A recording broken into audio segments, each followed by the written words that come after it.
Right, morena councillors and Steve and Julie. Nice to see you all on this lovely day, and welcome to Councillor Nees and Councillor Eatey, who are joining us on Zoom today. Welcome, Liz, and we'll welcome you more formally shortly. Just a reminder, councillors, that the open session of this meeting is being live streamed and recorded. The recording will be made available on our website following the meeting, and just the reminder that local government decision making affords no protection to councillors, council officers and the public for comments made during meetings that are subsequently challenged in the court of law and determined to be slanderous. Apologies. We have apologies from Councillor Campbell and the Chairman, and Councillor McDonald for lateness. I'll so move. Do I have a seconder? Thank you, Councillor Winters. All those in favour, aye. Against, carried. No public forum. No items that aren't on the agenda that should be. The order of business is to remain as is. Declarations of conflicts of interest. Are there any? There are none. Public excluded business to be transferred into the open. None at this stage. Minutes to be confirmed of the 14th of February. I'll move them. It's a true and correct record. Seconder, Councillor McMillan. Welcome, Councillor White. So I'll put all those in favour, aye, against and carried. And now, Councillor McMillan, if you could introduce Liz, that would be wonderful. Maria, Liz, welcome. And so those of you who don't know Liz, she's the General Manager for Social Link, which is focused on building a thriving social sector, so that wraparound support and hub for social community agencies. Liz was the first GM there and has been since 2016. And before that, some of you may know her from her policy and planning days at Western Bay District Council. And she was also a health promotion manager at Toitiora, which is where I first met you, wasn't it, Liz, back in the day? So very warm welcome to Liz Davies. Kia ora. Thank you so much, and thank you for the invitation, Councillor McMillan and Councillor Thompson, to come and speak to your committee. I'm just going to do a very brief overview of Social Link for those who aren't familiar with it, then a very quick slam of the local social trends in the Bay of Plenty and Western Bay of Plenty, looking at social implications of population growth, and then roles that regional councils and any councils can have in relation to social wellbeing. So Social Link was established because the community and social sector said they want an organisation that can bring them together and have a voice. So we were established just over 10 years ago. We're one of 42 in New Zealand, but we're probably one of the largest in the Motu, largely due to the support we get from our funders. We're funded by TECT, Bay Trust, Acorn Lotteries, Western Bay Council and Tauranga City Council, which means most of our services are free or very low cost. We have a co-governance model, two house, non-Māori and Māori house. The Māori house is chaired by Mel Tata, CEO of Ngāti Ranganui, and the non-Māori house by Nigel Tutt, CEO of Priority One. And we're exploring what that looks like at an operational level this year. So Social Link is like what Chamber of Commerce is for business, Sport Bay of Plenty are for sports groups, we're it for the for-purpose sector. So in terms of what we do, we work one-on-one with organisations. Any question anyone's got about the operations of their organisation, we're happy to help. We help organisations to work together to achieve greater impact on social issues. For example, we supported CoLab in Te Puke for a number of years, and we support a local chapter of the Child Poverty Action Group here in Tauranga. We provide training as a means of capability building. We undertake a lot of research. A few years ago, we mapped the sector, and we do research to inform our advocacy on anything that impacts on the for-purpose sector. I'm sure you're aware of the power or the increasing power of data and analytics.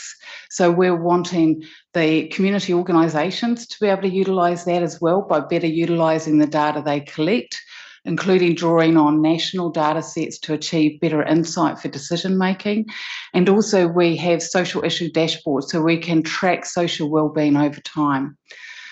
We also act as an advocate for and on behalf of the sector. So we prepare submissions, for example, on the amendment of the Charities Bill. Hopefully all of you have been to The Collective, which is an awesome co-working space for not-for-profits down at the Historic Village.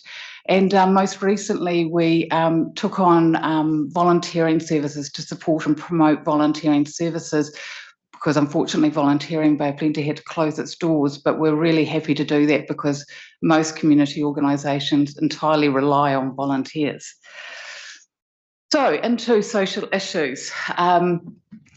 You'll see here living costs, food prices, and shockingly, Tauranga appears since about 2018 to be paying more for food than most other places in the motu, and I'll talk a little bit more about that later.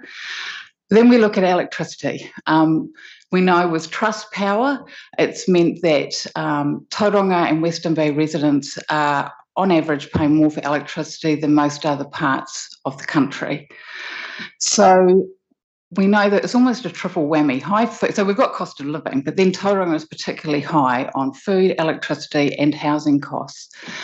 So we contacted Stats New Zealand to better understand why we seem to be paying more for food. They couldn't really answer us. They said there were a variety of reasons. It could be differences in specials, regional differences.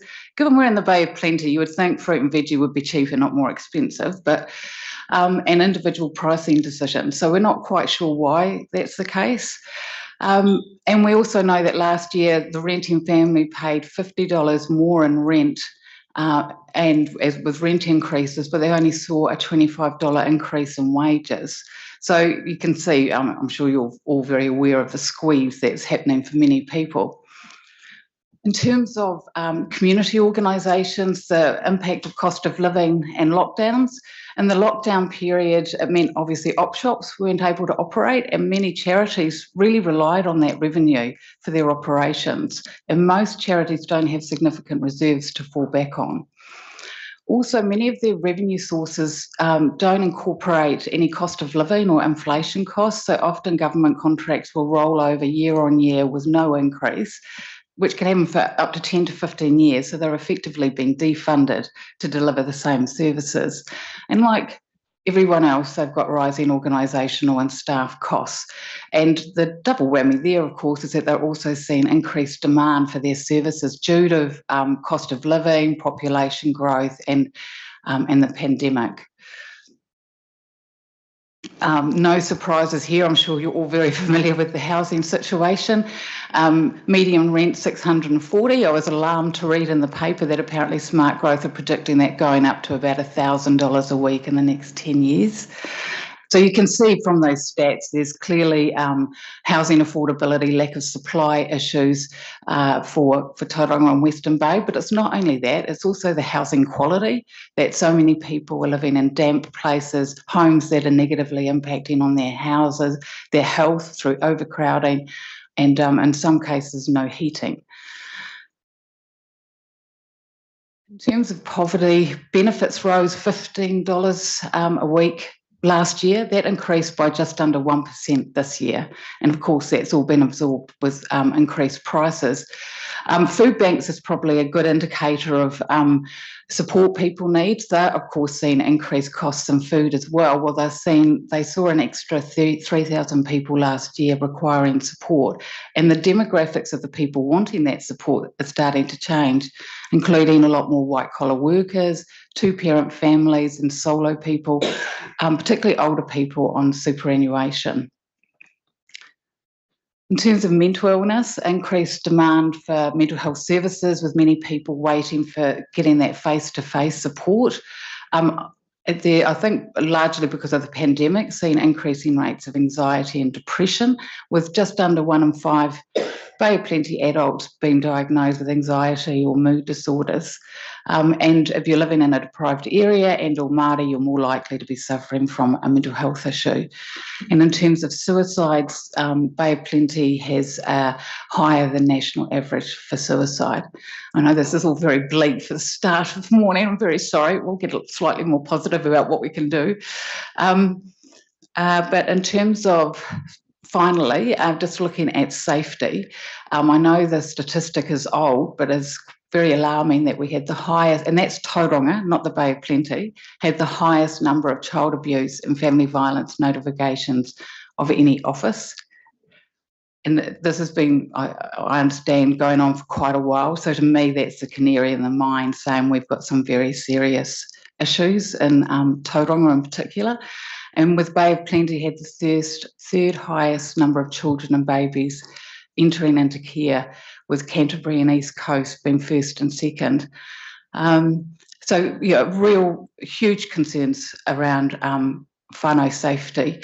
And you'll see that police are increasingly responding to family harm episodes. Anecdotally, nationally, police is becoming more and more a part of their work as family harm episodes. So in terms of what does this all mean as we see increased population growth, we can see the social trends. There are a lot of people already struggling, which is often hidden. And obviously the obvious impact is more people, less homes, and increased unaffordability of homes is a huge issue. Social services are really struggling to meet demand. They're over-delivering by miles on a lot of their contracts just to try and meet that demand. There's also real concern that people who live here will no longer be able to live here because it becomes too expensive. So I suppose that really points to the importance of investing in social services and also social infrastructure. And I've been concerned for a while that Tauranga is regarded as quite prosperous in Wellington. And as a result, I believe, I haven't been able to get the evidence, but my sense is that we're not seeing as much of the central government dollar as we should be getting, given the issues that we're facing. And so it's constantly a message we try and send to Wellington. I know it's been rather bleak, but in terms of what I understand regional council can do, you're already looking into social procurement, which I think is fantastic because it can achieve carbon reduction, apprenticeships, local employment, more money in the local economy. I'm not sure how you do your social procurement, but in other councils, not necessarily in New Zealand, they look at putting a 10 to 20% weighting on contract assessments over $100,000. So 20 or 10% of a contract has to achieve some social outcomes. And what I think is really crucial, though, whilst it's great to have that weighting and decision making, is evaluating, are you actually getting that social impact that you're wanting to see? So that's incredibly important. I understand council has strategic community engagement teams and Te Aomarangi Māori teams, but I also just wondered whether you have someone who applies a social lens across all the mahi of regional council to see that it's achieving as much of the social benefits of the work that you're already doing. So that was just a suggestion, seeing as I'm here, and that's it from me. Pārtai, please. Well, that's depressing, isn't it? Really. Indeed. Thanks, Liz. That's I know. Sorry, always. No. That's been a fantastic presentation. Thank you very much. So questions. Councillor von Dadels and then Councillor Scott.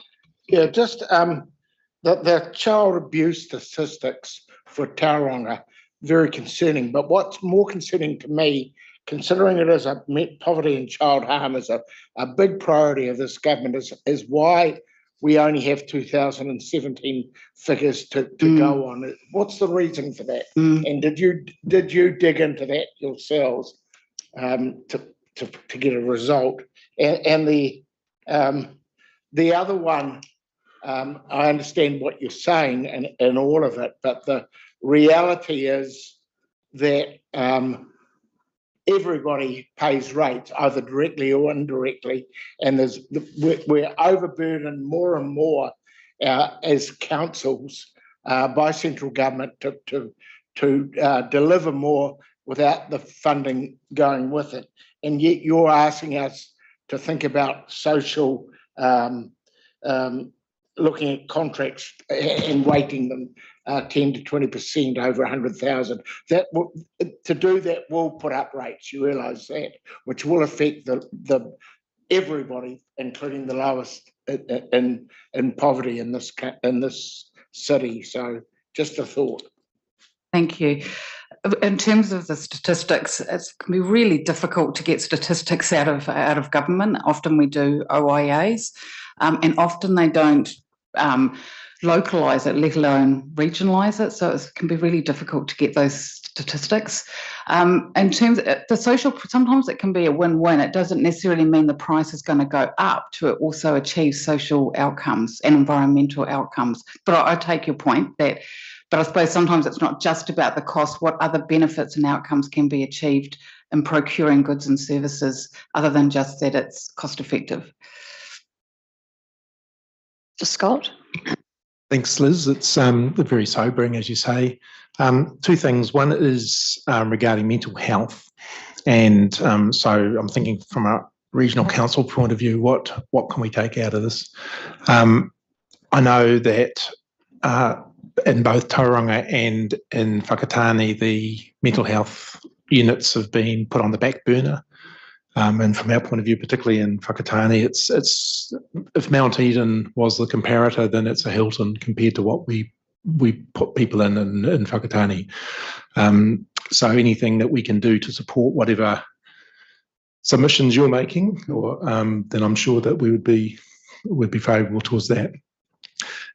Second point is about demand for social services arising from Tauranga being a place where people come to, and possibly it's because people think, oh, it's a prosperous place, there's bound to be jobs here. But I'm wondering, you've got you've got Nigel Tutt from Priority One on your board, and one of their roles is to create that demand. What sort of conversations do you have there about seeing if we can, reduce the demand so that you can reduce demand on infrastructure, housing, industrial space, and so on? Have you had those conversations? Absolutely. I'm pleased that Priority One has moved more towards its goal for shared prosperity. So it's about lifting everyone up, not just a few. So I think they're conscious that it's got to be everyone, not just a few, so the whole community. And I know that you would have seen Nigel was involved in leading the infrastructure plan, that housing's absolutely critical. So and involved in smart growth and so on, and constantly trying to get that central government dollar to support more housing, because obviously that affects people being able to come into Tauranga to work. And in terms of the work of regional council, I suppose that's why I was suggesting that a social lens of all the great mahi that you're doing, maybe it could even be more achieving more social wellbeing outcomes with a social wellbeing lens. You could just tweak it a little, and it could achieve more in terms of building cohesion and connection into communities through the environment, which we know is a great mental health benefit for people. Councillor Thurston and then Councillor White. It's a very good report. I've always believed that no matter how depressing the statistics are, it's good to share them and to be upfront. And as Councillor Scott will agree with me, having sat on a DHB for many years, you sort of get somewhat, word I'm looking for, you get jaundiced to depressing stats. You slipped in and out of statistics for the Bay of Plenty and for Tauranga, Western Bay, yeah. Who's your kindred agency you work with in Rotorua who you would consider to be on a similar level to you in terms of what you're engaged in? Unfortunately, there isn't an organisation like us in Rotorua. They're not spread over the whole country, and there aren't any in Eastern Bay of Plenty either. And we've been considering and talking with Rotorua Trust about the potential of expanding or supporting the establishment of such organisations in other parts of the Bay of Plenty, but just really conscious of, initially we wanted to make sure we build our credibility and do well here in Western Bay before we expand. And we want to be invited into communities. We don't want to come in over top. So we'll be, and we've said happy to support, because I do think it's really important. They're under stress, a lot of community organisations. So if we can help them, then we'd love to be able to do that. So Liz, Whānau Ora was promoted as the panacea to fix 90% of these problems. What level of engagement do you have with Whānau Ora? We work with a lot of kaupapa Māori providers who deliver whānau ora. Unfortunately, I don't think there is one panacea. It's complex. There's no one. It was promoted as a panacea, not the panacea. I understand they're doing some fantastic work in engaging with whānau in a very strengths-based way. So I believe that, and evaluations have shown it is working. But it's not it's never the whole answer. Just finally, Madam Chair, as Councillor White will agree with me, one of the highest incidences of suicide in the country are young males in your neck of the woods in Ngāti Pikiau, and that's something that I know our DHB in its day wrestled with for year after year after year. So it's one of the great unexplains as to why young males choose that avenue. No, thank you, Madam Chair. Councillor White, then Councillor McMillan. Thank you for your presentation. I'd like to say it was enjoyable, but it's pretty sad news. Just following on from what Councillor Thurston mentioned, you mentioned that there was a Māori whare and a non-Māori whare. You had a chair of the Māori whare. I'm suspecting that a lot of the demographics here are weighted in the context of some of the Māori inequities in that space. And just wondering what the other part of your relationship with the Māori House, if you like, what are they involved in at the moment? Who are they connected with, and how are they working with you? So the Māori House, we're endeavouring to build relationships with the local iwi in the Western Bay of Plenty. There were a few reasons why Social Link, or the chair at the time, decided to introduce a co-governance model in terms of respecting our role in respect of Te Tiriti o Waitangi, and also the fact that, as you say, Māori are disproportionately affected by social, economic and educational outcomes, and to role model it to the rest of the community and social sector. And what we're looking at, we've been allocating more resource to our Māori. We're piloting a project called Whakamana Tangata, where we're providing wraparound support to particularly marae trusts and kohanga reo, so they can achieve their cultural aspirations. So we're trying to put more resource into working with kaupapa Māori providers, and we're holding a workshop at the end of this month to look at what does biculturalism look like at an operational level for Social Link, so we can work more in the Te Ao Māori space. I hope that answers your question. Yeah, I think, I'm of the view that in the Māori space in particular, that Māori need to take a lead in that space. Indeed. And otherwise, everybody's just spectators to something that's not working. So I guess I'm putting it to the organisation around the other part of that equation, the Māori House you mentioned. Be really interested in hearing their view on their challenges and their issues, given the disproportionate scenarios that obviously come through on this in terms of population demographics. I'm certainly supportive as well of a social lens across what we do. I think we have some responsibility in that particular space. So I'd be interested how that might unfold in the conversation for Regional Council. But thank you for your presentation. I was just thinking about, you sort of mentioned the aftermath impacts of COVID. I'm interested in climate change and the impacts on the social sector. So I suppose from a couple of angles, there's the anxiety piece, and I know there's a fair bit of research going on about climate change anxiety, because gone are the days where it's for the worried well, but impacts everyone, and the statistics of that are right across the board.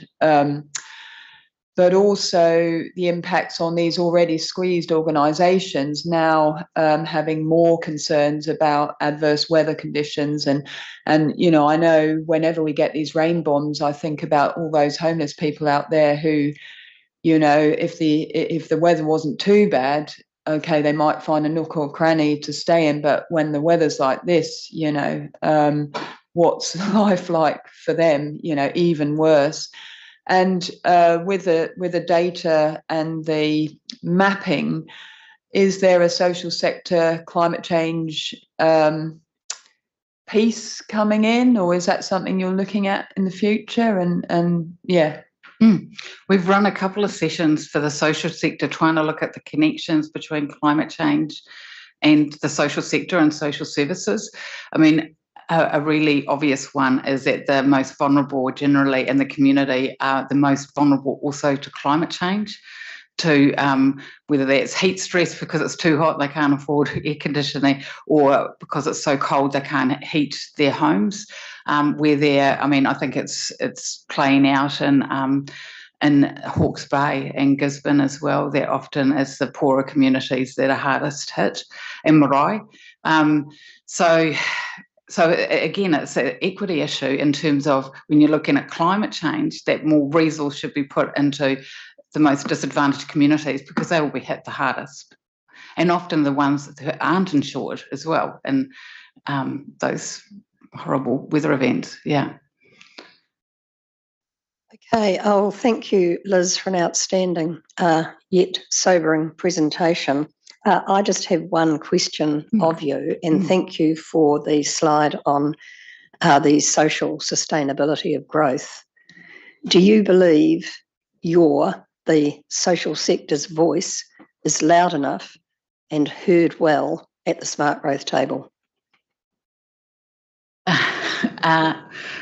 No, will be an answer to that. What I have recommended to Smart Growth is whether they would consider doing some social, environmental, cultural. I mean, I think environmental and cultural impact is fairly well considered by Smart Growth, but not social impact. So I'm particularly on priority projects where it's going to have impact on social wellbeing, whether they would consider undertaking a social impact assessment to mitigate the risks and maximise the outcomes is what I believe, what I'd encourage Smart Growth to undertake.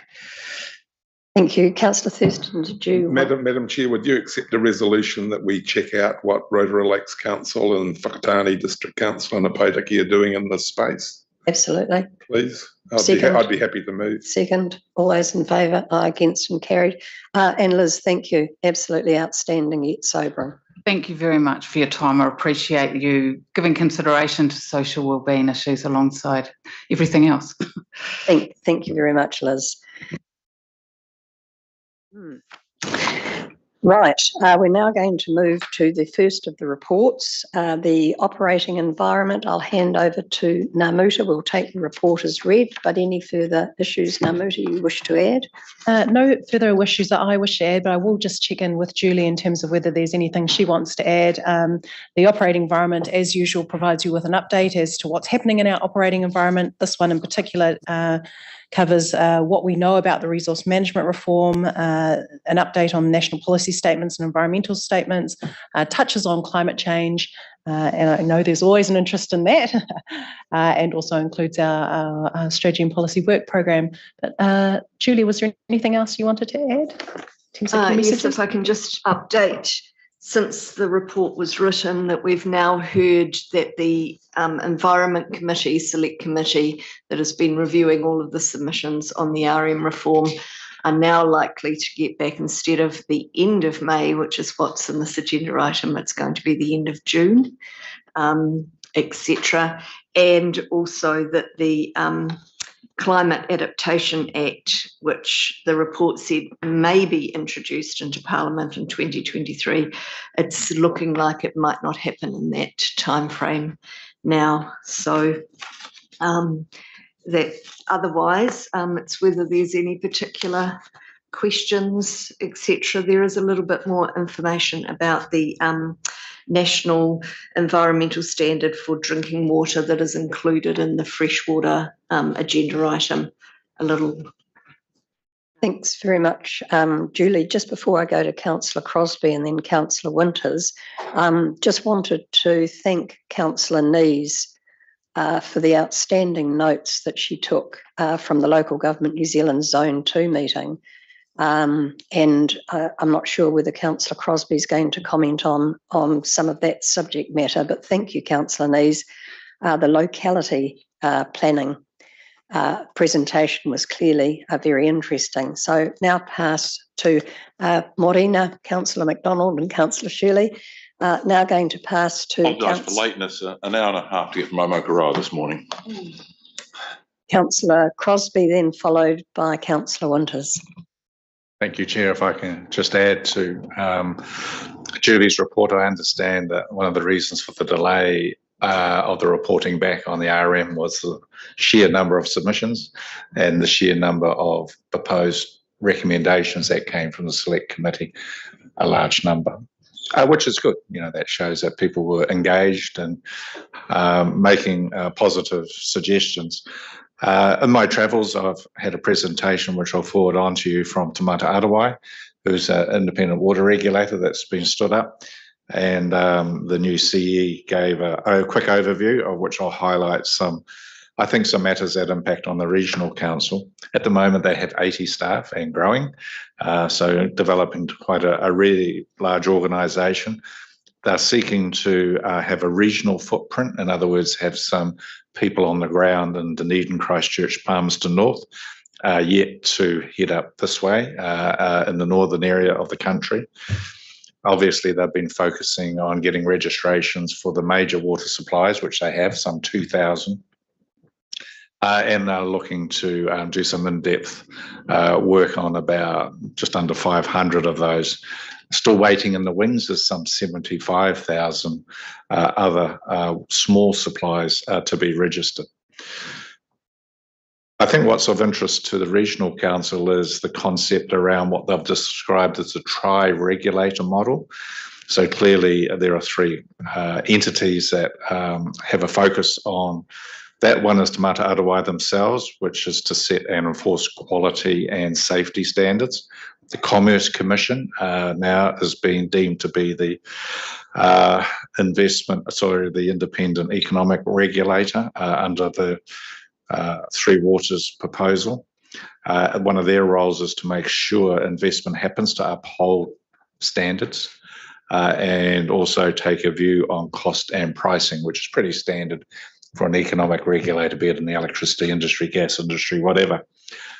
The third part of that tri-regulator model is regional councils to ensure that they regulate discharges within as a stronger national framework. So that's still evolving, that framework. So just trying to establish what swim lanes those three regulators of matters water will actually play.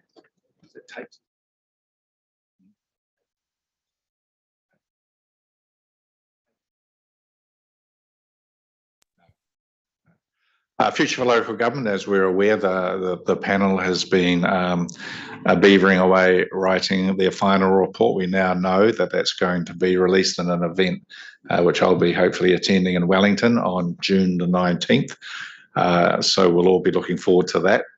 Obviously, in terms of timing, there's not much the government of the day will do about that. So where it lands and where it'll be how it'll be taken will be that for the future government, and we'll have to wait and see. But certainly from a local government's point of view, we want to keep some momentum going in some of the critical issues that they're covering. In terms of water services reform, we all know that the government have changed their model from 4 entities to 10, with a few other tweaks. One, they've expanded the time frame for the standing up of these in terms of operation, can now be between basically 1st July 24, and that they all must be up and running by 1st July 26. They can also seek to collaborate, or if not merge, with other water entities during that time frame or after that. That's a voluntary amalgamation process, so the legislation will be changed for that to happen. Also of note, there'll be a new mechanism that will sit alongside the Te Mana Otawai statements that will provide the broader community to also make statements about their hopes, dreams and expectations around matters water and the water entities. So that was another change, but of course no detail on that as yet. So that makes the legislative process a little bit messy. So we're aware there are 2 bills, in fact 3. So what they intend to do is towards the end of June into early July, make an amendment to the relative bills, probably just one bill. I don't think the economic regulation one's going to change, and or the structural, some of the early work done. That will go out for a very quick round of consultation and submission, probably, say, 10 working days, because they are running out of time. Then that will be reported back, and they hope to have the amended legislation, legislation prior to the House rises, which is at the end of the parliamentary term in late August. About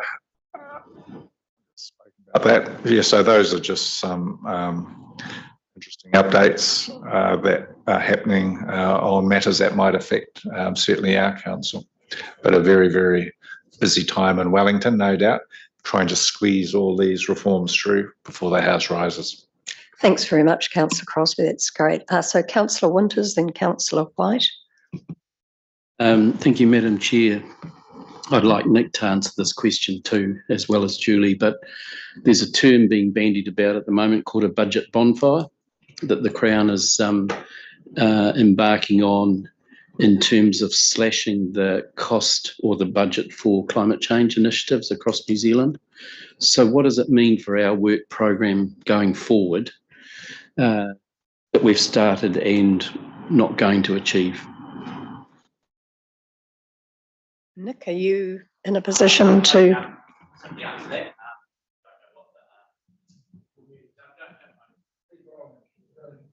Oh, sorry. Yeah. No, I don't have any more information than you'll have, so I don't see any impact. We're just focused on delivering our work program. Because I think it's $1 billion annually gone down to 300 million or something like that. That's the new initiatives for climate change across New Zealand. So I'm just interested what's been slashed. We can It's not, let you know as it's soon not as we Gisborne can. slash either, by the way. Yeah. Yeah. I mean, a lot of things we're doing are we're pushing on ahead. Okay. You know, and not waiting for central government direction or leadership. Okay. Thank you. So I've got Councillor White, then Councillor Nees. Yeah, kia ora. Just on the question of slash in the Gisborne scenario, I saw the Forestry Review Reporters Count chaired by Hekia Parata, and they had some pretty strong recommendations for change under urgency. What is the likely impact? I'm assuming there will be, if you're looking at urgency for that particular scenario related to climate change, land use, and every other thing. So any comments on that? So through the chair, the report has just come out. There are lots of reflections in the report. It is quite location specific, given Gisborne District Council's policy planning frameworks and Hawke's Bay Regional Council's policy planning frameworks. Staff are just currently reviewing what it says to digest the implications. Councillor McMillan. Sorry, Councillor Nees. Beg your pardon, Councillor Nees. Thank you. Well, actually, Councillor White has actually just asked one of the questions that I was going to ask.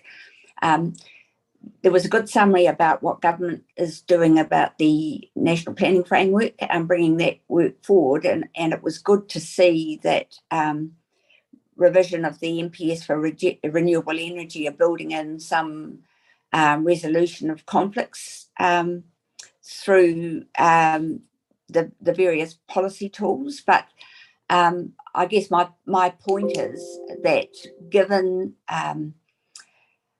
the very many conflicts that we have, we need to be putting pressure on government to try and do that with all of the policy instruments so that we minimise the difficulty for local councils and regional councils in making decisions due to the huge potential for conflict that we actually have, which then open up avenues for appeals, etc.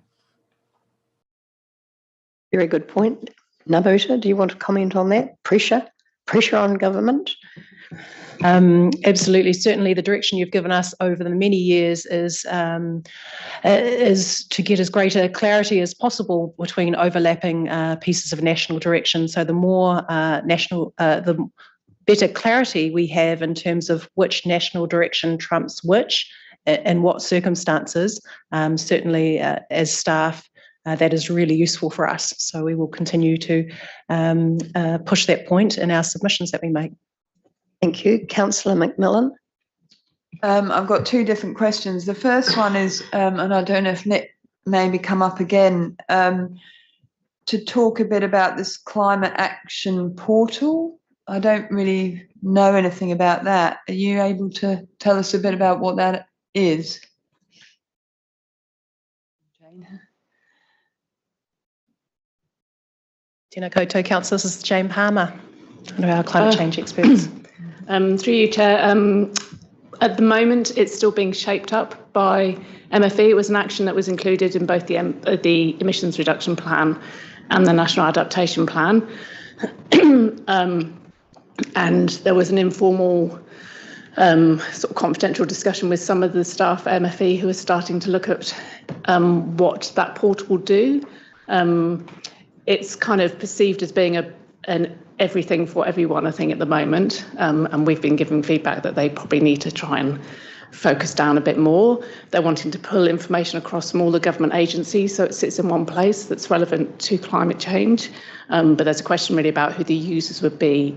And we've been suggesting that primarily it would be helpful to focus on local government as the client in the first place, because the person on the street is not that likely to be wanting to access all that information or know how to navigate it. So having something more focused at local government that then we could then help our communities to access that information would probably be a better approach in the first instance. But at the moment, although it's an action within both of those plans, there's no guaranteed funding for it. So they're still scoping up, and they might be able to get some funding in relation to the response and recovery in the short term and use that to kind of start launching the portal, but it's all a bit up in the air. And my second question was, I don't even know who to aim this at, but it's just around the the freshwater engagement versus the three waters in terms of community interest. And, to me, it's the fourth water, it's the water source, and probably the most fundamental.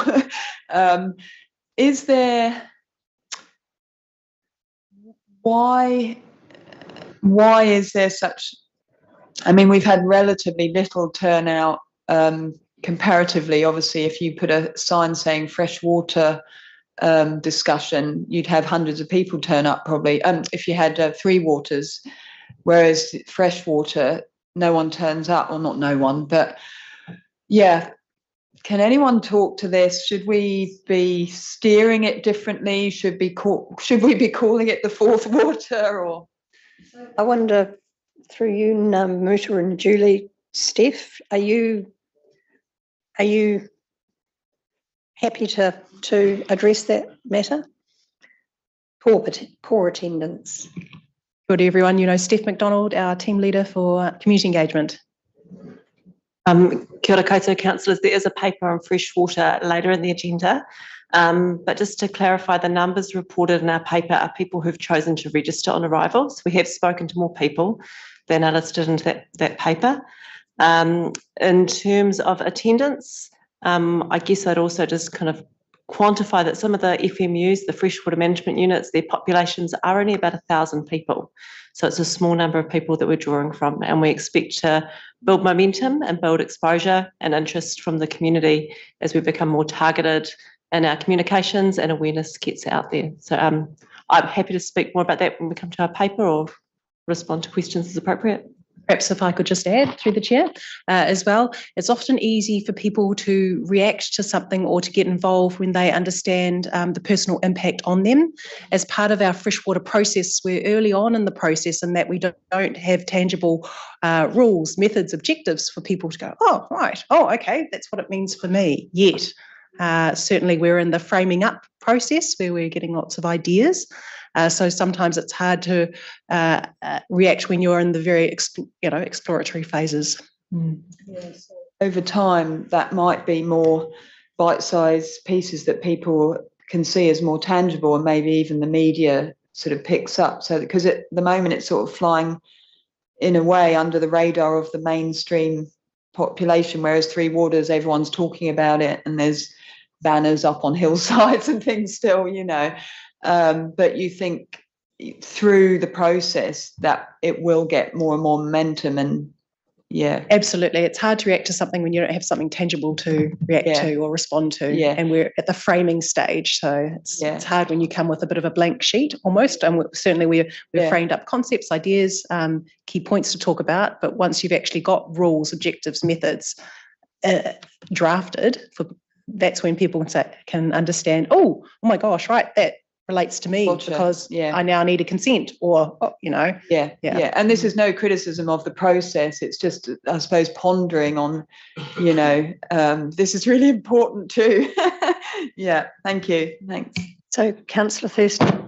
Madam Chair, just going back to Councillor White's question around the Hekia Parata report, I know we had an informal discussion with the CEO yesterday, and she agreed to get back to us, be it informally or whatever, with regards our response in meeting those 40-odd recommendations that were contained in the ex-minister's report. So I'd like to sort of formalise it and have it, would it come back to this committee? Clearly we couldn't have asked for a formal response yesterday, but can that come back to this committee or does it go to Councillor Winter's committee? But I'd take great comfort knowing of the 40-odd recommendations put forward by Hekia Parata that we are safe and sound. So through the chair, we'll work out the best mechanism to do that, because of the content of the report. So we'll work through that and look back. Yeah, I think there's a review coming to the June Operations and Monitoring Committee, Madam Chair, on a sort of a review of Gabriel so far, our lessons learned, but it hasn't taken into account the Hekia Parata. So I think it's an ongoing review. Either committee, Councillor Thurston, but we've got to have a good look at this review and what are the lessons for us going forward in any of the work we do. So I think it's a work in progress, Madam Chair, but either committee, I don't mind. Well said, Councillor. Thank you. So no further questions or comments. So thank you, Julie, for your report. I'll move receipt, seconded by Councillor Winters. All those in favour, aye, against and carried. Moving now to proposed plan change 6, NASA and team.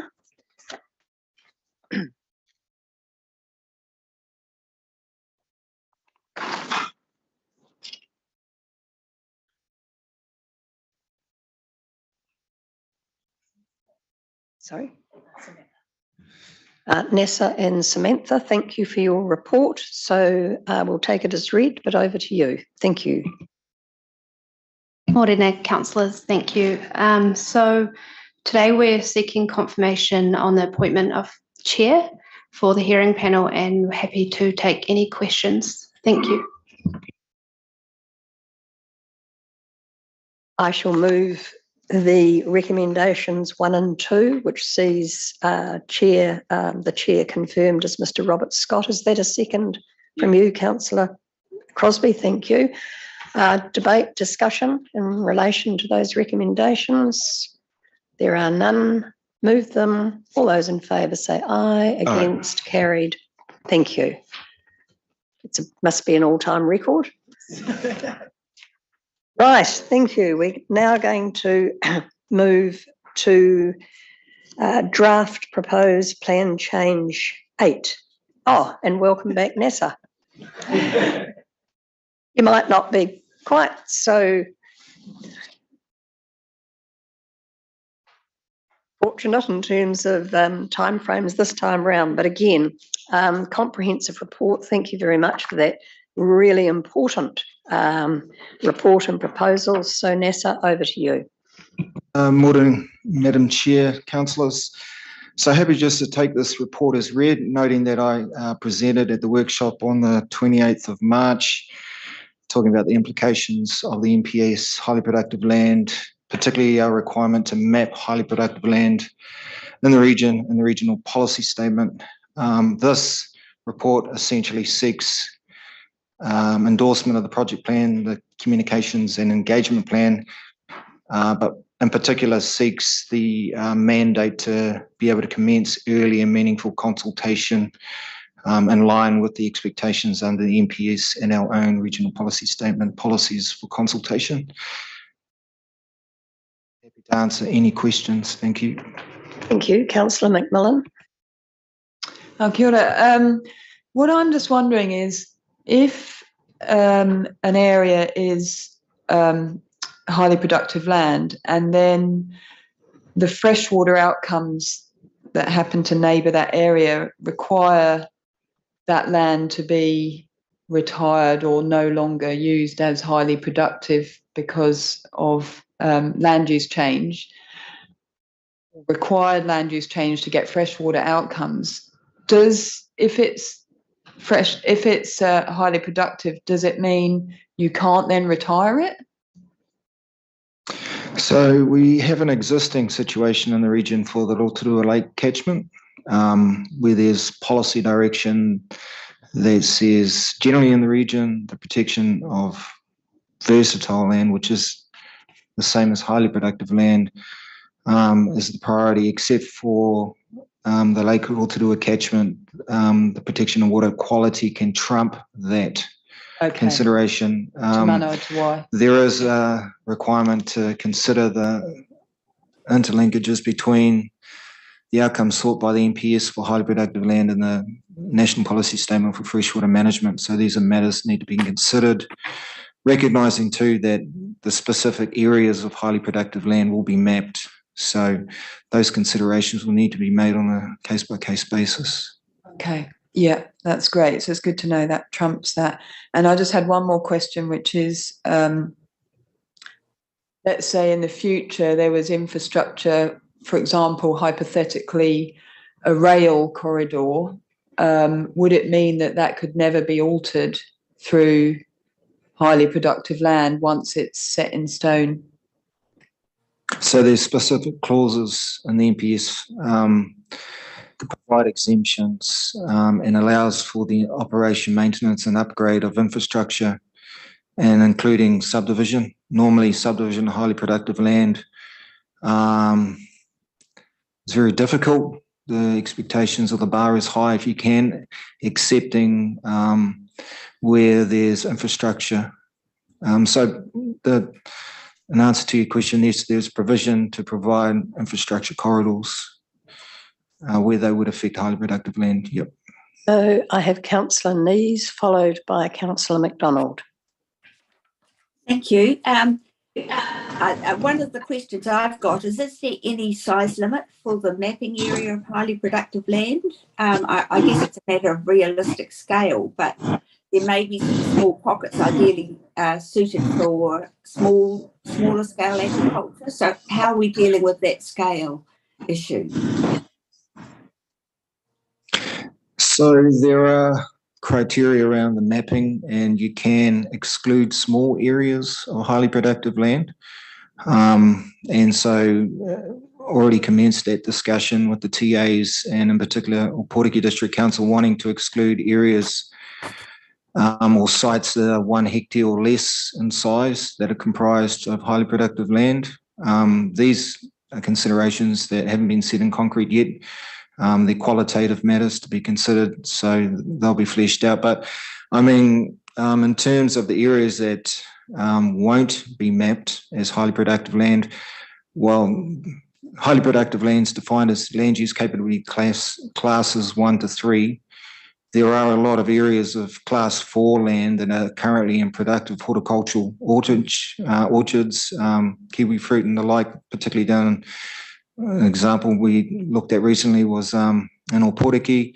The proposal at this point is we won't be mapping any of those areas unless the landowners and support. So, you know, the mapping of the land use capability classes across the region is at a scale that's quite accurate down to the site level. So we can use that as a basis for that mapping. And so at this point, we haven't settled on what size in terms of those areas that are highly productive that will be excluded. But at this point, we have been considering 1 hectare. Thank you. Another question is, I'm still not clear what land identified for future development means with regard to the exemptions. Does it mean that this is land? Sorry, are you able to hear me, or is my internet just dropped out? Okay. Can you hear hear me, you, Jane? Oh, that's good. Yes. So does it mean it's just flagged as something that might be developed in 30 years, or does it mean that it's actually been assessed and is formally within a settlement pattern? You know, we've got a few issues where we've got land in the Western Bay that had been flagged for potential development 30 years out, but it was subject to feasibility, which is underway, still underway or yet to be done. So is that in or out? So the threshold for identified future urban development is 10 years envisioned as being available for development within 10 years. So that's areas in the future development strategy or other urban development and identified strategic planning documents. So those are documents that are non-statutory that have been adopted by council resolution. So that could include the Rotorua Spatial Plan, the Hikutaya Structure Plan, for example. Doesn't include the envisaged 30-year urban growth areas in Ufti. Those are out, but the existing urban growth areas in the urban limits, for example, including Tauriko West, are included. So they're excluded from needing to be mapped in the RPUs. Great. And the other request I've got is, could we possibly have a workshop before the draft and the maps come back to us in a formal meeting? Because I would imagine there's quite a bit of discussion and detail that we need to get our heads over. Thank you. Yes. Thanks, Jane. So we've now got Councillor McDonald, Councillor Shirley and Councillor White. Thanks, Nessa. My question is around the Māori land and the impact that this will have on Māori land. You give examples of specified Māori land on page 37, A to F. But I guess my question is more, just if you can give me some explanation of the clause below that.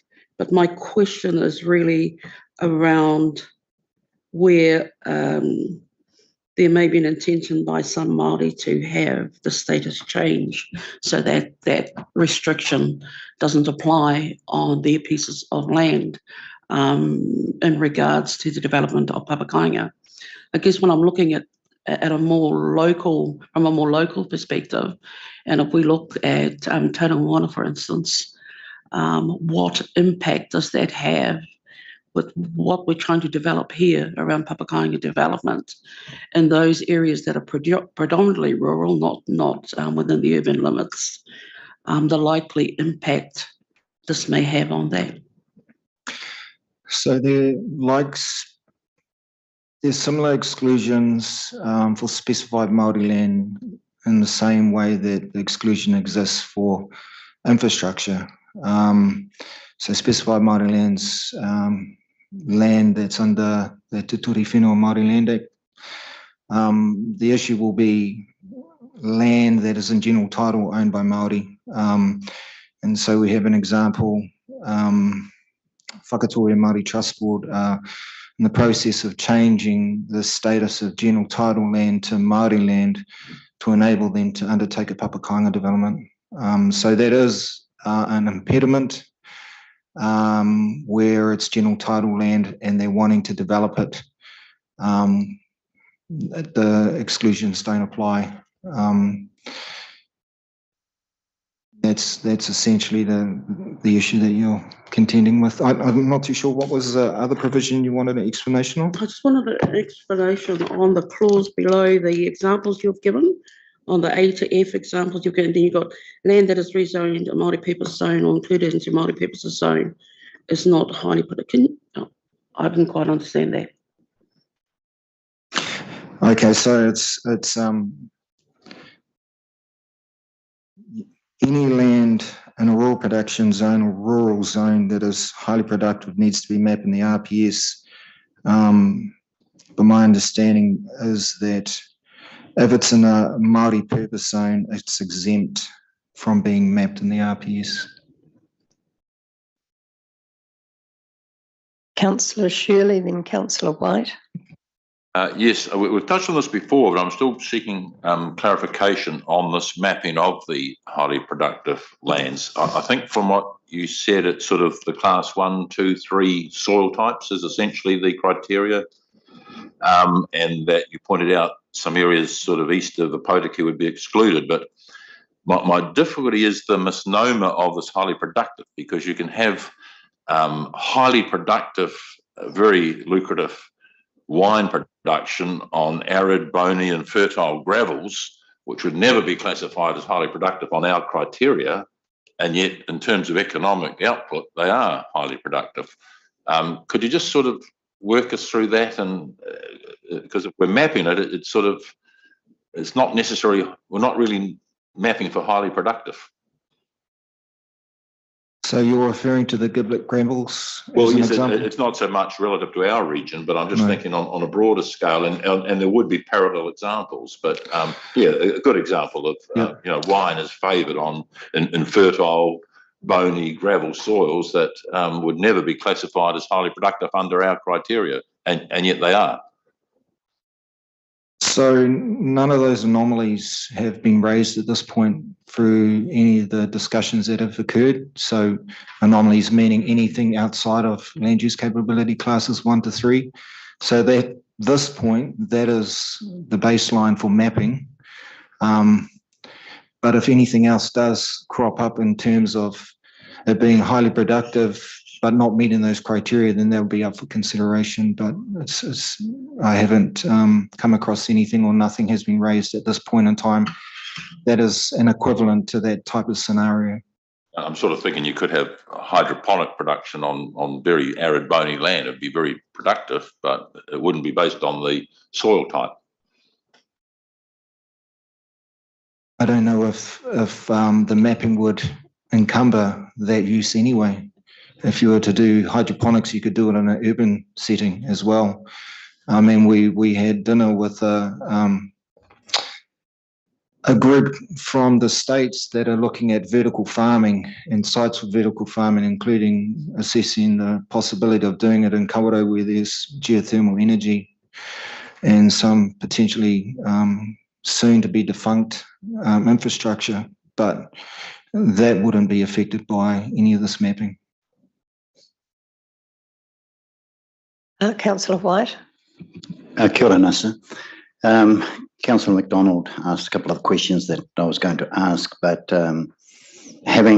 council having sort of been taken through a presentation on the history of Māori land, and from a rating perspective at the end of all of that conversation, and been in a National Māori Forestry Conference in the last 2 days, this issue of productive land came up, not just from a forestry point of view, but a lot of the members there were from agriculture, horticultural interests as well.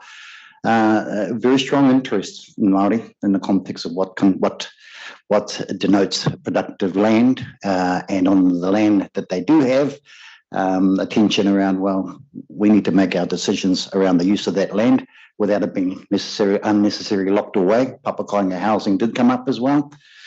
So I'd be very interested in your consultation process, NASA, in this particular area. It will be a sensitive one for a lot of Māori. And they'll always be aware that they have 5% of the land and they want to do the best they can with that land and just not lock it away as being unproductive and snook it away in the corner somewhere. So there'll be tensions. So, what's your plan for consultation with iwi at this stage? Interestingly enough, I'm in the process as a result of the consultation on the comms engagement plan with particular Te Amorangi, an external consultant was recommended who you know quite well. We utilise that person for the Māori land, the rating project, because they have a lot of experience with Māori land trusts. So in addition to the consultation and casting that wide and doing it often as outlined in the comms engagement plan, including for iwi and our Māori contacts, looking to engage this person to proactively engage with a lot of those Māori land trusts that she has close connections with, who have highly productive land, so that they're aware of the implications of this and the work going on. Even though there's exemptions around being able to develop Māori land for uses and not necessarily having to protect it to the same level as general title land, we still have to map highly productive land on Māori land, and it's likely to create or generate reactions potentially similar to the reactions we had from Far North iwi to the SNA's mapping exercise. But in this case, obviously the implications in terms of policy bite are quite different.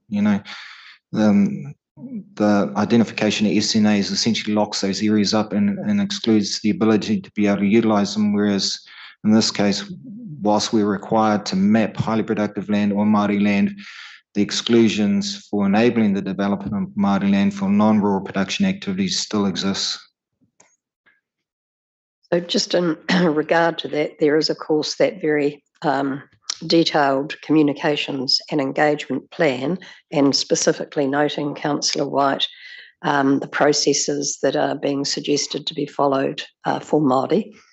And we are being asked to approve that plan and the timeframes set out in it today. So, it's going to be a very interesting exercise.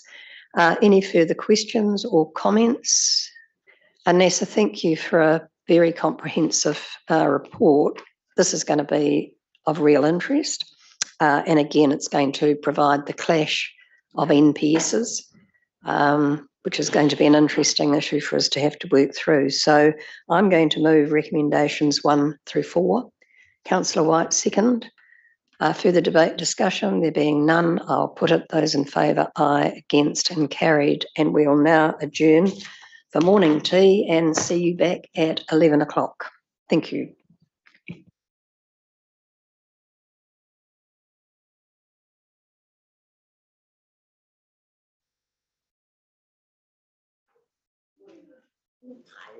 Overworked.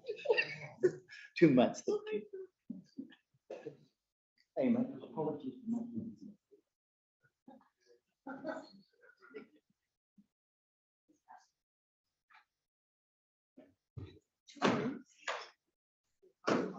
You haven't got a spare.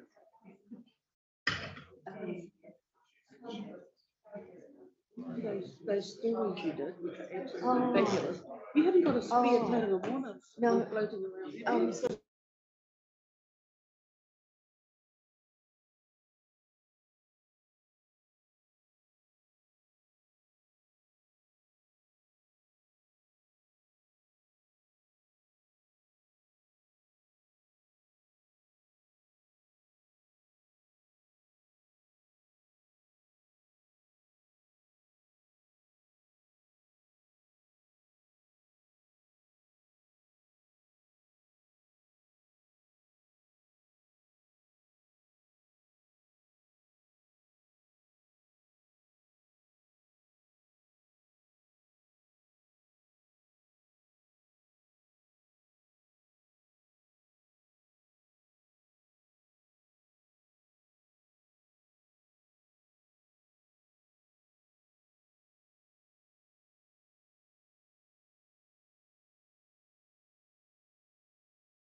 and Julie to take us through the report and answer any questions. Thank you. Tēnā koutou and all councillors. We just have a brief presentation to share some highlights of the recent community engagement and also to step through some further work. We have been releasing draft information as it has been finalised. You'll have seen the 13 freshwater management booklets that are now available publicly online. And just want to let you know that the draft chapter reviews for the region-wide changes are also going to be made available shortly to the public, and we will be sharing those with our elected members this week through the councillor updates. They are very much just drafts on the issues and options. They're not policy positions, and they're just going out for community feedback. So just to refresh you on our timeline, we're in that bright yellow box at the moment where we're consulting widely with the public about our 13 freshwater management units, the draft policy options and our region-wide plan changes. And it will be next year that we'll go into that formal submissions and hearings process. This was last night at Nokaho Community Hall for the Ohiwa Harbour catchment. While we have had small numbers, staff report that the people who are coming to these events are sticking around for about 45 minutes. They're having in-depth conversations about their properties and what the proposals might mean for them so that they can fully understand the situation and they can provide considered feedback on the proposals that are out there. As well as the in-person events, there's also online engagement. So this is a report from our online platform, Participate. For this particular project page, you can see that in about 20 days, we've had almost 1,000 views. We've had 1,000 views of this platform, and people have dug down to the detail on particular FMUs. And we've already had feedback, which is quite comprehensive feedback on individual FMUs from 9 different people. Most of the people who are coming to this platform are coming to it for the first time, and most are being directly referred there rather than coming through social media or search engines. And about 150 documents as of last night have been downloaded. So that's the FMU booklets that you will have seen. While we have been sprinting to get ourselves to this position because there's such a range of information, we're directly inviting people to come and give us feedback. So while we have extensive advertising campaign, where we have people who are members of our online engagement platform who are interested in freshwater, have expressed an interest in receiving updates and are interested in a particular geographic area, we can invite them to take part. So we had 199 people in the Eastern Bay who fitted that criteria who could be directly invited to these events, over 200 for the Western Bay, and later today we'll be inviting the Tauranga constituents who are interested in freshwater and happy to receive emails. We also have just shy of 1,200 consent holders who have been contacted directly to let them know that the changes proposed will affect them. So we're trying to really target our communications. These are the drop-in sessions that have already been held. We're trying to highlight that these are almost like clinics, a place where people can pop in and have direct conversations with staff around what it means for them. While we've had fewer growers and farmers to date, we're definitely seeing rural professionals, we're seeing care groups coming through, and we're seeing organisations promote these dates through their own networks and through their own communications, which is fantastic.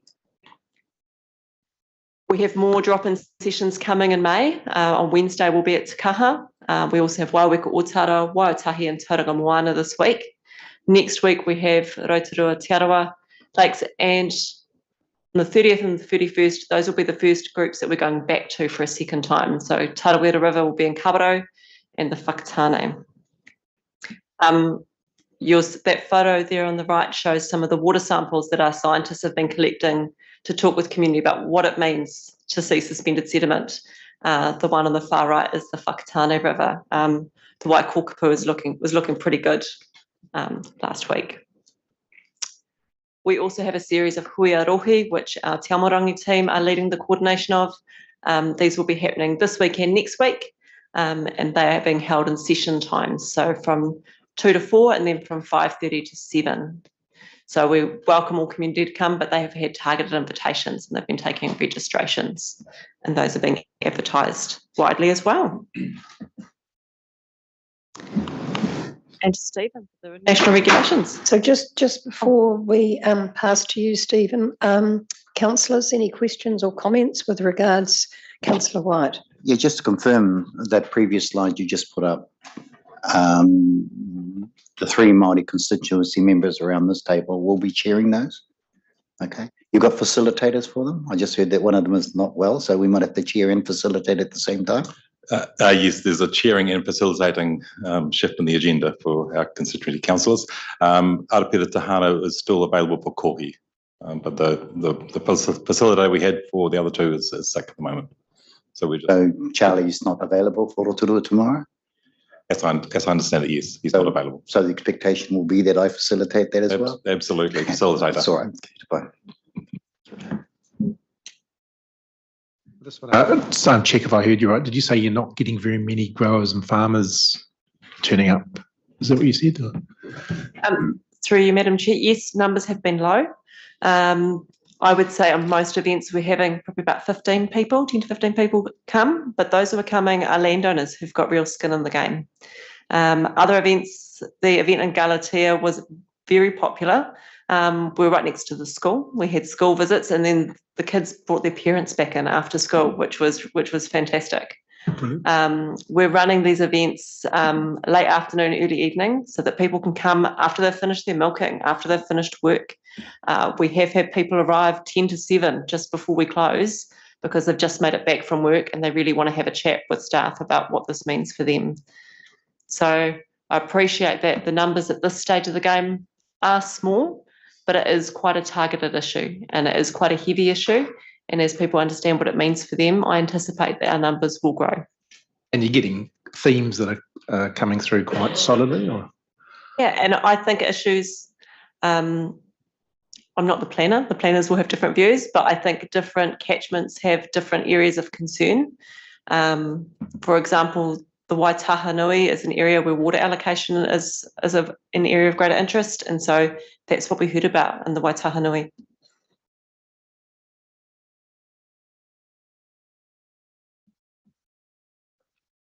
Stephen, over to you. So firstly, just to note that Nikki Green is not available at the moment. She's meeting with Zespri. So I'm sort of a bit of a stand-in here for this part. But Jackson has snuck into the room and can talk about the farm plans if needed. So the 2 which are just worth mentioning here is the freshwater farm plan regulations and the protection of drinking water sources. In reverse, the protection of drinking water sources, effectively that's us just responding to what happens. We will be required to map these and there may be a need to bring some policies into our plan, but essentially it's not something that we are pushing. The freshwater farm plans, we're kind of still waiting a little bit here. We need to see them in the flesh. We are getting a reasonable amount of information what they start to look like. The rollout though of when they apply to which regions is still in debate. So, Stephen, if I could just ask you, in terms of the protection of human drinking water and the administrative costs that we're going to be facing, has anyone done some work around what those numbers look like? Not yet, no. There are 2 things. One is the mapping, and then one is the understanding of all the smaller drinking water sources. We discussed this probably about 12 months ago. To start looking at the smaller drinking sources where there's maybe 1 or 2 households connected, so that we could start looking at the information we do hold through our consent system and our compliance visits to just make sure we get that information moving along. There wasn't a great match, and every time we do match or do data matching with, say, the health department around these things, there is work to do.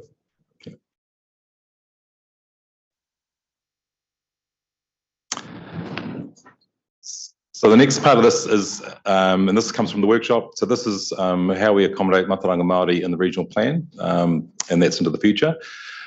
Now, I use the term portals, I've used the term incremental movements. That's more, I think, around the table here, we understand what that is in a policy sense. We will perhaps not be using these terms when we were talking out in the public, and the hui rohi, we'll be using other terms for this. But essentially, in a policy sense, this is where we are looking at how the plan can respond to Mataranga Māori, Mahinga Kai, the compulsory values as they come to hand into the future. So just to go through some of the workshop material, the MPSFM has a very high aspiration here. It implies that the regional plans will be built using Mātauranga Māori. So where we sit now is engagement. We're doing a number of projects with iwi groups. We are engaging where we can. We have numerous connections building over time. We're hoping the Huarohi will generate more connections. And so it comes down to that best endeavours to engage. Every time we can engage, we do. Information's coming at us in various different ways and in various different timeframes, but still what we're looking at is the general and the specific. We have a lot of general, we don't have as much specific, and so that's our challenge. So in terms of what we're trying to do here is to find a way so that when tangata do provide information to us, and this, in a sense, I use beyond December 2024 as a specific deadline, but that's a notification deadline. So you can imagine even sort of the latter half of 2023, our policy and our plans will be being built and being developed to quite a high level of being completed in terms of drafting. So as this material comes to us in the future, the question is how do we use it? Rather than saying, thank you, we'll see you in 10 years' time for the next plan review. Just a reminder, this was that highly technical draft that was produced by staff, at great expense to the ratepayer. Essentially, this is what we were looking at the time, and it's this thing around, how far do we go? And the risk and disruption is legal risk. It is disruption to the community, to users, to people with sensors, all those kind of things.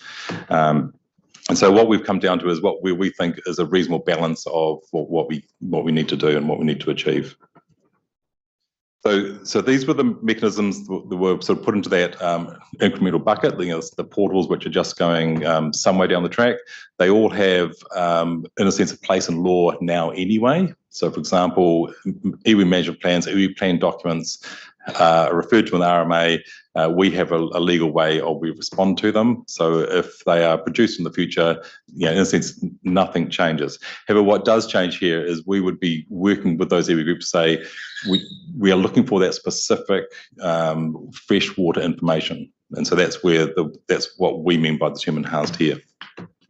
So what I thought I'd do is just quickly go through those four to talk about a little bit about the cost and benefits of them to get to our recommendation. So in terms of the enhanced iwi management plans, obviously they're very responsive to need. It's not something we would drive. We would be offering, we would be providing support, but it would be driven by iwi, hapu, tanga whenua. They're very flexible, and obviously there's a bit of bespokeness to them. We don't have a sort of particular way they're done, but we would be pushing into that space to say, look, but we were still after specific information, specific freshwater information. They also, perhaps the fourth bullet point on that first table there, you get other information too at the same time. So that's where they do add that depth information to us. I think we currently have 45 on our books. Some of them are quite old though. So there's a sort of a refresh, a second generation nature to this as well. And whenever I'm in a conversation or the team is in a conversation, it's like, but there's one chapter called freshwater which we want more from. In terms of disadvantage, it's a cost thing, and that's depending on volume. This is the conversation which we need to bring back to the LTP discussion. How much should we be devoting, committing towards this kaupapa?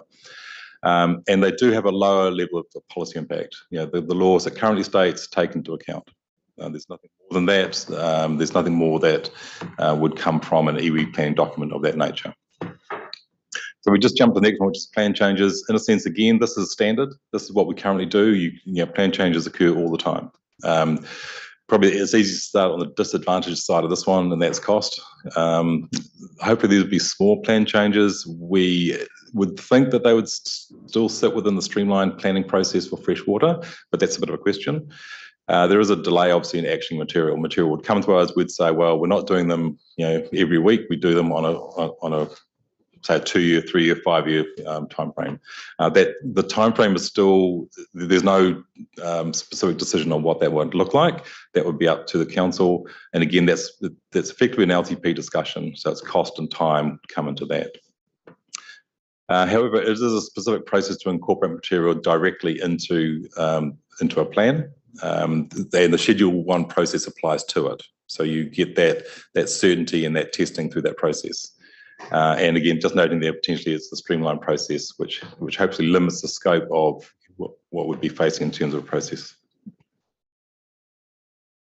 Happy to take questions along the way, or I can just keep going at the light speed that I usually go at. So,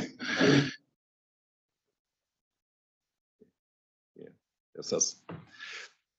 So these next two, enhancement to discretionary consenting and enhanced consultation, these do link, but essentially the way we write our discretionary consents can take more, or have more specific linkage to cultural values. So one of the advantages here is that there's no specific time frame that must be met by an iwi or hapu. In a sense, as things come through the door as an application process, that this would be a way of incorporating cultural values into the process. There is also a potential here to perhaps evolve our services around this. So rather than saying we write a rule and then we sit back and let applicants and iwi and hapu find their way through it, we might say actually there are ways we could do this to make those connections better and easier. One example is, say, in Whakatane, the District Council has got funding for a resource management hub, and that's for their purposes. You know, we could look at perhaps joining with them around the same thing. So anyone who needed this information or needed to have a talk with iwi hapu could do it through a particular process. Stephen, will that proposition also be LTP? That would have to be yes, yeah, because that would be a cost, yeah, or like a funding commitment cost, yeah. Yeah. Sounds like a good idea, though. Well, in a sense, it's balancing off a few things. So if we go step back to what I think MFE thought was going to happen, was that a plan would be built with this information in it. In a sense, that would take care of that consultation requirement or for all applicants. And because that's not happening, the question is how do we make that reduce the cost as much as possible and make it as streamlined as possible. There is, just in terms of disadvantage here, there is potentially a greater cost to applicants. And of course, there is that cost to iwi and hapu to respond. So that's putting costs on those two groups. Enhanced consultation is the same, and since this is clearly signalling that in terms of decision making, this material will be involved. It would be saying that we're expecting of applicants a greater level of consultation. So we might, and some of it's the wording and the importance of wording. So rather than saying consultation, we might say consultation to expose or to find mahanga kai. So we're sort of saying there are directions in this consultation which we're expecting to be met to bring back into the application process. Again, this is probably greater cost to applicants and iwi. And council advice, there's also a cost to council here because I suspect that council would be more often asked for advice on how to do this. We get that now anyway, but this would become a greater level of request to staff to help. And so again, that sort of links to this idea of perhaps there's a different way of doing the service. But essentially all of these, again, they are incremental and they sit currently within what we do and how we do it. And it's just trying to say there's an enhancement of this exposure to cultural values, mahanga kai, and the things which, in a sense, the NPSFM is asking of us. Yeah, just about getting support for understanding rules and how it works and everything is fantastic. Sometimes that support looks like we can't say exactly what you can do, but here's some guidelines, which leaves people as up in the air as they were when they first walked through.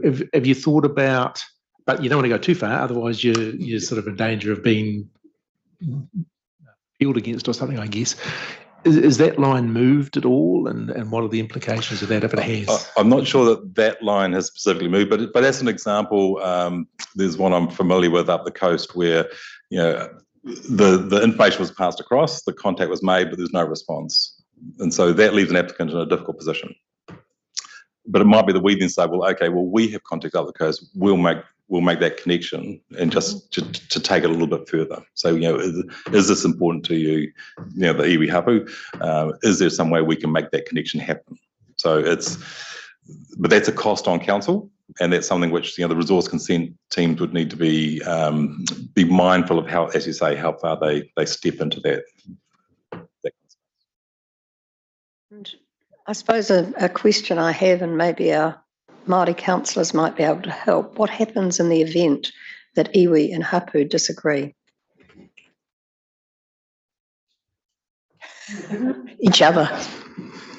Yeah, well, I mean, that can always happen. I mean, one of the issues that I'm finding being out there on the ground on a range of other things is that they are starting to realise that scale matters in this whole thing. Coming together matters, and therefore navigating some core values that they can all agree upon. And they'll always have peripheral issues, but those core values can drive them in a cohesive way. And I can cite a few of those particular examples, the Waihi one being one of those, being able to drive it where they take a lead to develop a process moving forward. If you look at the Makatu plan that was done, and they got the National Award for Climate Change Action Plan, they did that, and they took the lead on doing that. They might seek some resources to get to that space, but largely the resources within their ability to come together. And otherwise, to be quite frank, they'll have some major distractions that take energy out of the whole process, out of them as well. And therefore, the system starts taking over that space. So it's better to sort of, I guess, assess going into this space, what is that opportunity for collective action and getting that core element out from all of them so that they can operate around. That's my response. So I'm looking at a situation where they're empowered into that space or enhanced support to get into that space, because once it's in that space, there's huge mutual value and reciprocity for council or for the system and for them. And it's just getting to that space and navigating it, Madam Chair. I think it's very possible. I've seen it done. Yeah, fantastic.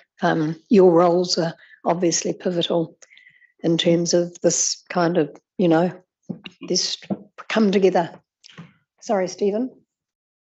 Okay. So the next steps in this area is, so 1 and 4 is the LTP. Just noting though that if the consultation and the way the discretionary consenting is going to be done requires, or there's benefit of another service in there, we'd also include that in the LTP. But that's something which we need to discuss with the resource consent teams, our tenant, before we get too far down the track.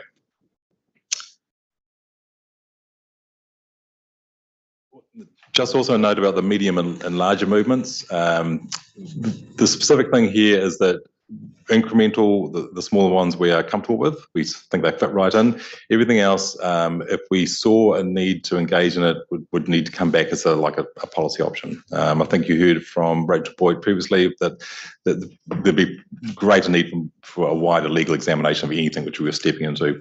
One of the areas potentially was around conservative limits if there was an issue already existing in a resource management space. So it might be that the lack of cultural values is supporting, but not actually driving something like that.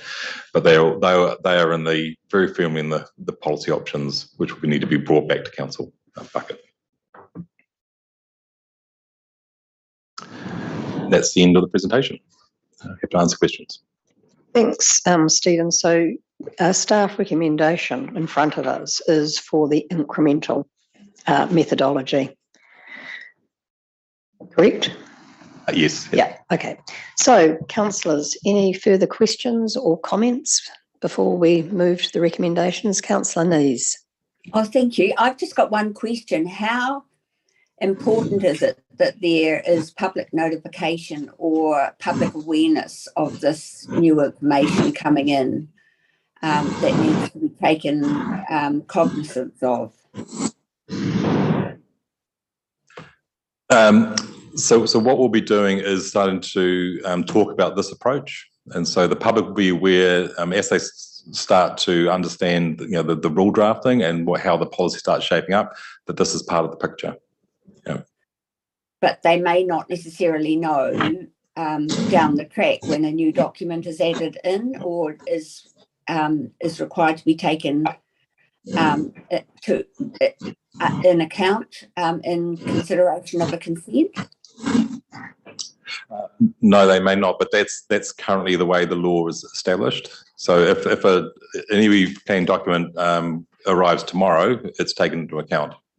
So in a sense, that's why the incremental changes, in a sense, there's nothing changing there. It's just there's some emphasis. That's the only shift. Okay. My other question is about what scope there is within Matauranga Māori. And if I can give you an example, I was at a meeting last night and Kaumātua talked about a car site and a hillside as being part of Papatūānuku, and that this land use was actually sitting on his puku. And when there were landslips on that face of the hillside, they saw those, the Tangata Whenua, the mana whenua, saw that as tears, that it was upset at what was happening and how the drains were getting polluted. So if that is that Matauranga Māori? And if it is, how would the applicant have to negotiate around that? You're perhaps stepping a little bit outside my area of expertise, but what I'd say though is that partly this is around the conversations. So Matauranga Māori is knowledge systems. That's the way I look at it. There are a number of knowledge systems that deliver information. So I think we make a mistake somehow by saying this Matauranga Māori there's a list of something. In a situation like that, it might be that the consultation is identifying that this land use is causing excessive erosion of a hillside. And so you'd come at that and say, well, are there ways we can incorporate that into the land use? What? Yeah, just in response to that one, one of the things about Matauranga Māori, it's encased in storytelling and observation.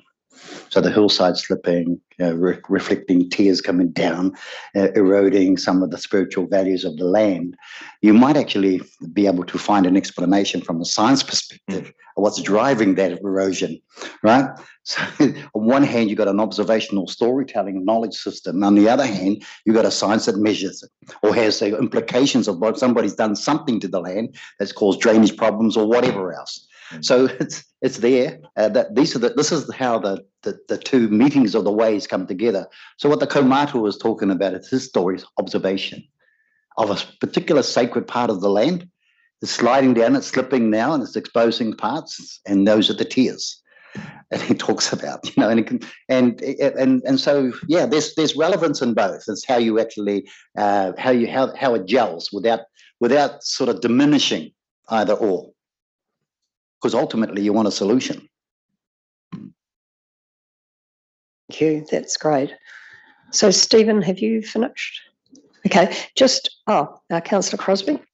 Yeah, just quickly, Stephen. One of the goals of the whole new RM reform is to make it a little bit more user-friendly for all parties involved and speed up process. In this particular process, and I may have missed it, are you proposing to develop standard templates both for the applicant and those that information is sought after with various nuances to meet the needs, or is it some other process? To be honest, we haven't got that far down the track. We're putting this out there as the way forward, and then trying to bring people around and say, well, how would we make that work? There are probably a few solutions to it. Templates will fit a certain group. Maybe environmental hubs will fit another group. And so it's trying to find which way is the best way of streamlining a particular part of the world. Yeah.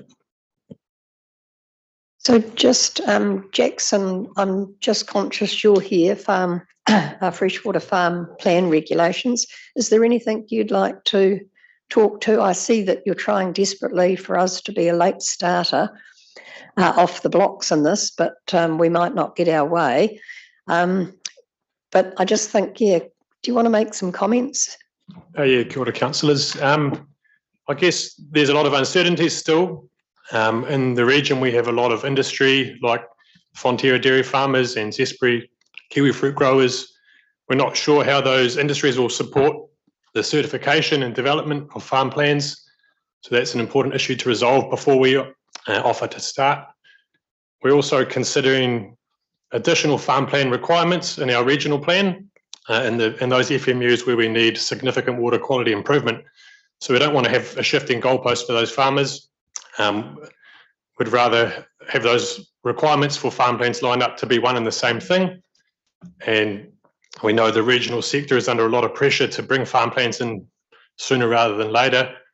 It's going to cause quite an implementation demand if everyone wants to go last across New Zealand for their phasing when farm plans are required. So yeah, we have to just try and strike that balance. But our recommendation at the moment is to wait for some more certainty before we rush into it. Thanks, Jackson. Any questions of Jackson?